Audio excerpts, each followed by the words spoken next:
Hey guys, how's it going? So today we're going to learn about the time that Boba Fett headshotted Vader above a lake of fire. Now, Vader hired Boba Fett for two simple jobs. One, to track down an Imperial turncoat and kill him, and two, to retrieve a very important casket from that same Imperial, and to turn the item over to Vader. It was the utmost importance that Fett never became aware of the contents of the casket, because inside it held the keys to Vader's future, the one tool that would allow him to overpower the Emperor, and assume his rightful place as leader of the galaxy. The Dark Lord was so concerned that Fett might sneak a peek inside the box that he sent a separate group of bounty hunters to shadow Fett's every movement. Vader ordered them to watch Fett, and as soon as the Mandalorian had completed his mission, they were tasked with assassinating him. But there was a problem. Boba Fett completed his mission as planned. The bounty hunter killed the rogue Imperial officer by shooting his arm-mounted grappling hook into his belly, which caused him to fall out of a window and into a pool of lava below. But then Fett did something that he shouldn't have. He opened the casket. And inside, he discovered the weapon Vader hoped to use against the Emperor. It was actually the severed head of a unique race known as the Ikari. This particular one, called Silestrine, had the power of foresight. That meant she could see the future. In Vader's hands, he hoped to use Silestrine to find out his own fate, and perhaps change it if he could. But since Fett discovered that Vader had sent a separate group of bounty hunters to kill him, the Mandalorian had to find a way to survive. His best bet was to keep his hands on Silestrine's severed head and use it as a bargaining chip. Just moments after making the realization in a lonely fortress tower, a black land speeder came to a stop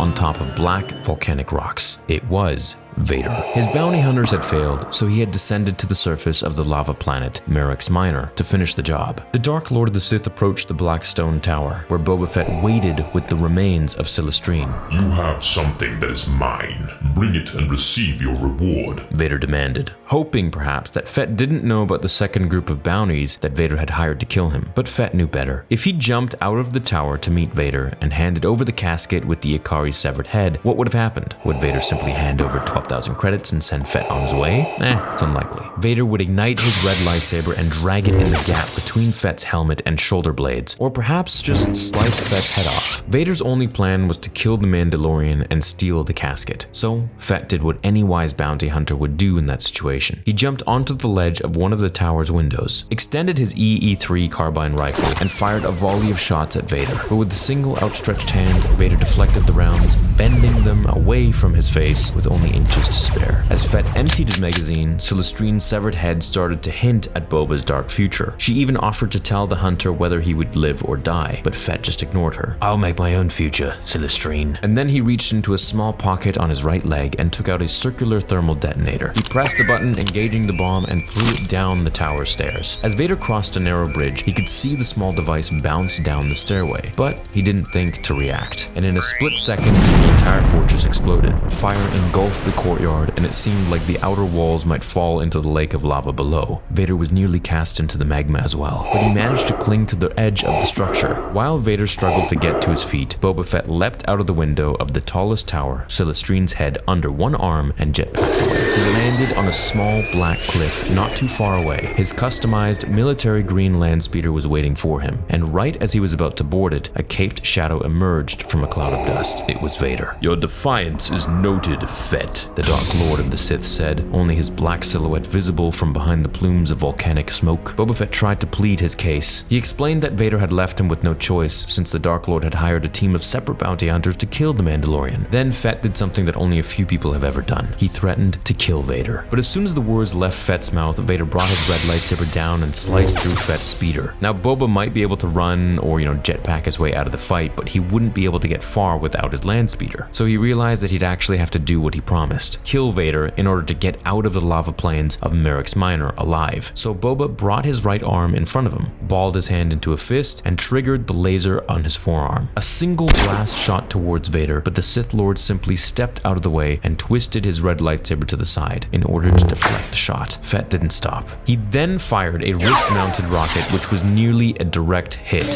Vader leapt away, and right as he did, the rocket impacted the ground beneath him, causing the Dark Lord to lose his balance. Fett shrugs the leather strap of his EE-3 carbine rifle off of his shoulder and began firing at the Dark Lord. But of course, former Jedi Master Anakin Skywalker was far too quick. He deflected every shot. At one point, Vader managed to deflect one round right back at the Mandalorian's helmet, which certainly certainly would have killed the bounty hunter if he weren't armored in Beskar. Fett kept his index finger firmly pulled around his rifle's trigger, but with each shot, Vader advanced and advanced. And as Vader advanced, Fett retreated until there was no more room. As Fett climbed to his feet, the ground beneath him gave way, and he fell backwards towards the streaming lava river behind him. Vader leapt up. He didn't care if Boba lived or died, but the bounty hunter was holding the casket, the very item that might help Vader kill the Emperor and take over the galaxy. He couldn't let it perish in the magma below. And that's what Fett was counting on. Fett knew that he couldn't beat Vader in this fight, at least not in a traditional way. So Fett feigned his own death so Vader would lose focus, and Fett could finally get a clear shot at the Sith's head. When Vader ran to the edge of the cliff to see if Boba Fett and the casket had plunged into the lava below, Fett appeared completely unharmed. Right after he fell over the cliff, he ignited his jetpack and fired a headshot right at Vader's forehead. It was a direct hit. Vader was knocked out on the black volcanic cliff, and his lightsaber fell to the floor beside him. A few seconds later, when Vader came to, Boba Fett was standing above him, his EE-3 carbine rifle carefully trained on the Dark Lord. Vader admitted that Boba Fett won the fight and got the better of him, which was pretty uncharacteristic of Vader at the time. But keep in mind, this comic is from the 90s. But he then admonished the bounty hunter. The mistake was to allow time for my wits to clear. Vader summoned the dark side of the Force and used it to contort Fett's body. Vader forced the bounty hunter to his knees and stood above him with his red lightsaber shining on Fett's Beskar helmet. I will make your end swift. You deserve that, at least, Vader said. But before he could bring his sword down onto Fett, the Mandalorian smartly kicked the casket off the cliff and into the lava below. Vader's rage suddenly subsided and he jumped after Silestrene's head. By the time Vader managed to levitate the casket out of the lava and into his arms, Fett was already gone. He had stolen Vader's landspeeder and managed to get to hyperspace before the Imperials could apprehend him. This fight's one of my favorite Legends brawls for a few reasons. One, it's a rare example of a clear fight between Vader and Fett.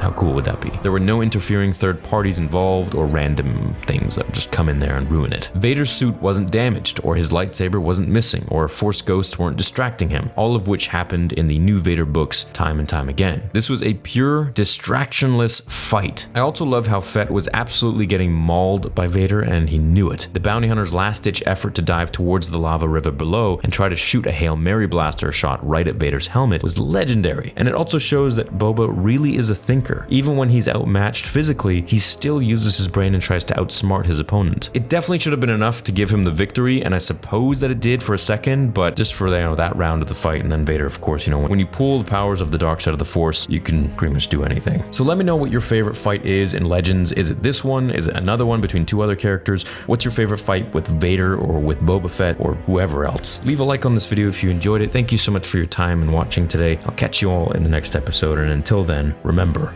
the Force will be with you, always.